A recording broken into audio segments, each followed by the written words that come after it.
Blendi, aktualisht unë jam vendosur tek pjesa ku në fakt gjatë ditës së djeshme ka nisur dhe shkëndijat e para dhe aty ku tashmë ndahet kufiri mes dy shkallëve, shkalla që është shkrumbuar e gjitha dhe shkalla tjetër që është pjesërisht e banuar prej banorëve, të cilët kanë hyrë gjatë pasdites dhe janë rreth 4-5 familje që aktualisht ndodhen në banesat e tyre. Gjatë ditës së sotme unë kam biseduar me disa prej banorëve që kanë shprehur situatë mjaft shqetësuese për sa i përket humbjes së investimit tyre dhe sigurisht i bënin thirrje autoriteteve për të qëndruar pranë. Kanë deklaruar që investimin e kanë bërë shumica prej tyre me kredi dhe sigurisht që janë të shqetësuar për sa i përket mbarvajtjes së këtij investimi. Nga ana tjetër kanë kërkuar edhe mbështetjen e autoriteteve kryesisht lokale për sa i përket çështjeve të akomodimit pasi. Po ku janë akomoduar? Besar, këtë desha të pyesja. Ku janë akomoduar që dje dhe sot?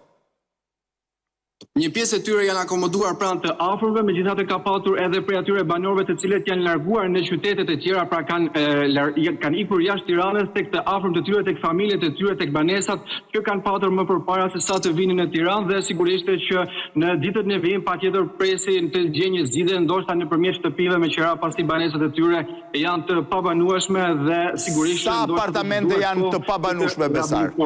Sa apartamente janë të pabanueshme? Janë 30 apartamente Blendi që janë shkrumbuar totalisht, megjithatë dëmet janë të konsiderueshme edhe në banesat e tjera. Nuk ka një rezultat ende përfundimtar nga ana e autoriteteve, megjithatë gjatë ditës së sotme dhe kryesisht gjatë pasdites janë lejuar disa prej banorëve të shkallës që nuk është djegur totalisht për të marrë disa prej orendive, prej disa sendeve personale dhe janë larguar më pas nga kompleksi.